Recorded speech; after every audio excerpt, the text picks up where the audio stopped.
guys, welcome back to my channel. This is Alex from Alex's Innovations, and today I'm going to be showing you everything that I crocheted this summer. So this summer I was interning full-time at a job, but outside of an internship where you work 9 to 5, 40 hours a week, you have so much time after you come home. It's completely different than from college, and so I had like a decent amount of time to crochet, which I'm really excited about. When I show you everything, it's currently right in front of me and I'll show you in a minute. It's not gonna seem like it took me an entire summer to crochet this, but I also was like doing other things other than crocheting and going to work and sleeping and stuff. So this is just everything that I was able to crochet. My main goal for crocheting this summer was to create like collections, so things that were kind of easy to create, but I wanted to create them in a bunch of different colors so that when I'm at school and I only have the energy to make one or two, I can easily just like renew that listing on Etsy instead of having to take a picture and then list it, write a description and everything. So it'll just be easy to, like, once it's there, like to do the hard work, which is establishing the listing on Etsy, and then to, you know, be able to really easily like put that item into restock. So let's get started. First, I made some mushrooms.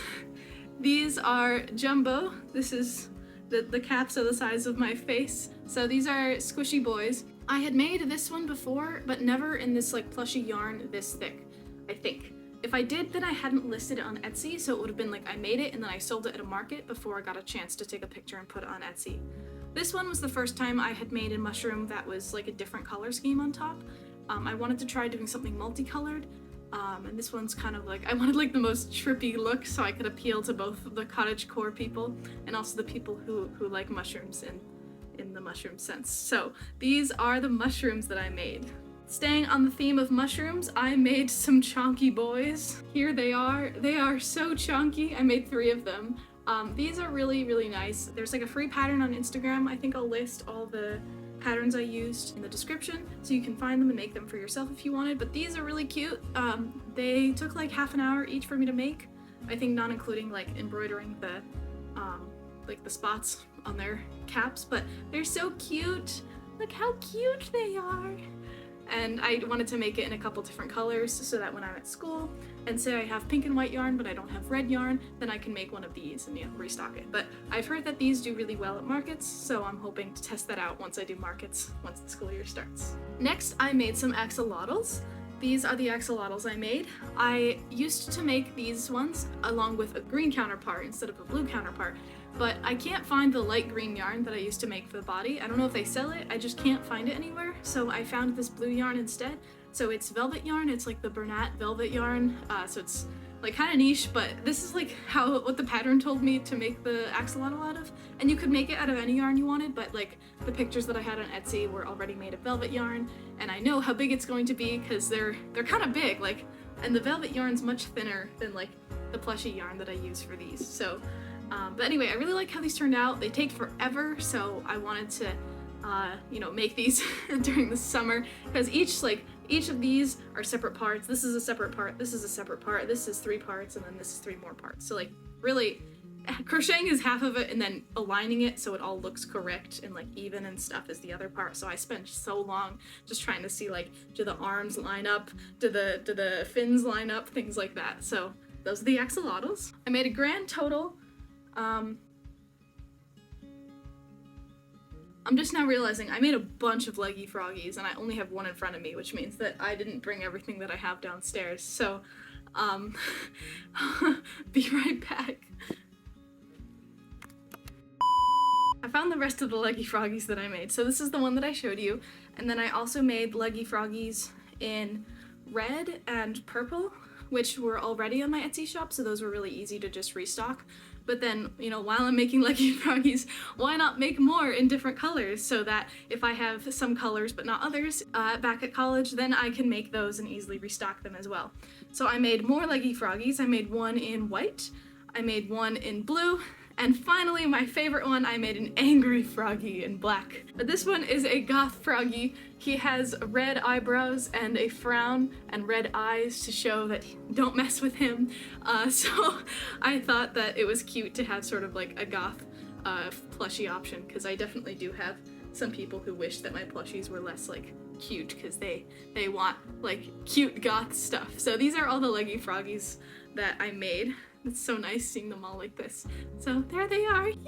Next, I made stars. I made 2 stars. I forgot to put the blushes on this one, so this one has the blush, but this one doesn't. So like, I just kept forgetting. Like, it was on my desk, and I just kept having things to do that I just didn't do it. So I'll add blush to him at some point. But other than that, these didn't take very long. They're relatively simple. You know, make 1 star, make the other star, sew them together and put eyes and then blush, which, you know, simple enough, but I couldn't do it. So those are my stars. Next, I made 1 bumblebee. He is very cute. I wish I could have made more, but I just had so much yarn that, you know, when you have a car and you have access to a yarn shop, you kind of want to buy all the yarn you can, and why stick to making bees when you can make other things? So I made 1 bee. Next, I made a little family of triceratops. I will try to show them all to you, but I'm not sure I'll be able to fit them all in my hands. Here they are. I don't know if you can see them all well, so I'll hold up one and show you. But I made a family of triceratops. They are so small, they can fit in the palm of your hand. These are also pretty quick, although you do have to make the tusks separately and then sew them on and make sure that they line up and stuff. Make sure the safety eyes don't like poke through the yarn. But these were really fun. I had a really fun time making them, and so I made 6 of them in different colors. So now, you know, obviously when I have, you know, 1 color of yarn, I can make 1 triceratops, but Etsy shows all 6, so people can see all 6 and know, like, I can make all 6 if you ask me to. Next, I made 2 whales.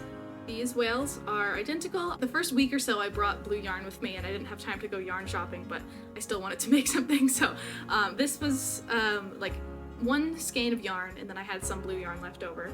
So I made the blue triceratops and the blue leggy froggy, which I showed you earlier, but these are identical, they're just whales. But then I really like making the whales because it's a relatively simple pattern. You make 1 fin, you make the other fin, join them together, and then you kind of crochet it in a round and then just add your fins.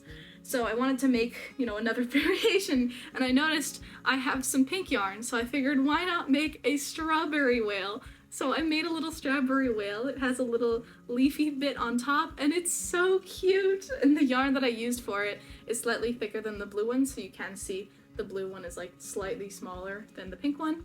But it's just, I usually don't make like food things because it's usually pretty niche, but this was just so cute. I might have to make other strawberry themed items. I don't know.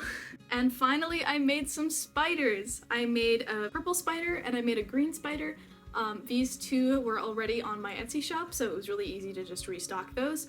But I made a 3rd spider that had not been on my Etsy shop, and following in line with the angry frog, I made a black widow spider. So I made the spider black, and I gave her a black widow hourglass detail, which took so long to embroider. Probably like half an hour alone just to get this like alignment correct and get the 2 halves looking the same. I typically don't like making amigurumi with black yarn because it's hard to see the safety eyes because they're black, but I feel like the eyes are shiny enough that you actually, like, you can see them and it doesn't matter. And just the red blush, just overall, what a pair. Since I haven't had an opportunity to test any of these plushies out, I don't know how well they're going to sell at markets, so I can only guess. The ones that I have taken to markets before are like smaller mushrooms, bees, whales, and axolotls, and the axolotls tend not to do well because these are the most expensive item out of everything I showed you here. I charge $50 for these. Given how much time that I spend on them, I should be charging more, but I find that people just will not buy them if I sell them for more. These are also really hard to display at craft fairs. Like, it's easy with me holding it, but to prop it up, you want to like, it's easiest to lean it on something, but then you can't see the tail. So usually I have it leaning back on something, but then sometimes the tail like bends underneath or bends like this, and it's like I'm worried about deforming the plushie. So it's fine. But the leggy froggies have been doing pretty well. I just don't know how the angry frog or the new colors are gonna go, but the green ones tend to do well. The smaller mushrooms tend to do really well because I've made smaller ones with, it's like the same pattern, but it's a lesser, it's like a much thinner acrylic yarn instead of this larger polyester yarn. So hopefully these do well. I'm optimistic that the triceratops will do well because they're so small. I think I'm charging like, I don't know, $12 for them or something. So that's relatively easy for someone to buy. Like, it's easier for someone to spend $12 than like, you know, $50 on an axolotl. And the spiders also tend to do well because I charge $30 for them, and that's like decent compared to their size because they're just a simpler pattern to make. These you don't have to align, like this is a no-sew pattern. And again, I'll link everything if I can find the patterns. But this is a no-sew pattern, so you make each of these separately, and then you kind of like, you have the tails, and then you kind of like suck the tails into the body, and then like tie them on the inside, and then sew it all up. So relatively straightforward pattern. And honorable mention, I didn't mention it before, but I started this dinosaur last night, and it's almost done. I just have to do his legs, but this is a very cute dinosaur. These dinosaurs tend to do really well, although I have a few sitting in my basement in college that I haven't sold yet. You know, I might have to eat my words, but the multicolored ones tend to do well on the Etsy and also in markets. So it's kind of like a two-pronged approach when I'm crocheting. I have to think what's going to do well in my Etsy and what's going to do well in my markets. I wanted to give a quick update since I actually made a couple more plushies since I finished filming this video. First is I finished the dinosaur, so he's very cute. He turned out kind of as expected.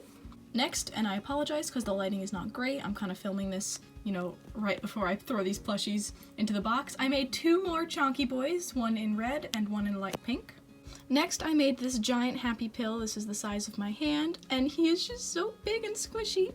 So I'm working on two more in red and pink, but I haven't finished, so we'll consider this, you know, just what I finished. And finally, I crocheted this whale shark plushie for my friend. He's so squishy! This was my first time doing this pattern, so it was my first time, you know, embroidering something of such detail. And actually the pattern said that the tail was supposed to be horizontal, so like going like this, which is wrong because that's how the tail fins are for whales, not for whale sharks, which are fish, which have vertical tails. So I did a lot of Googling, and on Google Photos I figured out that it's supposed to be vertical. So I had to make one of the tail fins smaller than the other one, which took some trial and error, and then had to like take off these fins and resew them, and it added like an hour and a half to the process, which was kind of annoying. I don't want to leave the pattern maker a bad review, but I might leave them like a 5-star review and also just mention that, you know, it's like a little wrong. So back to the video. So yeah, I hope that this video is helpful.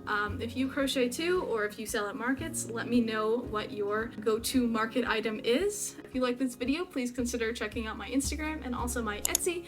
I post all sorts of things on my Instagram. If you are in the Baltimore area for the 2023-2024 school year, consider coming out to one of my markets. It's a lot of fun. You can support me and many, many other small businesses and vendors. We all want to see you. We like supporting small businesses.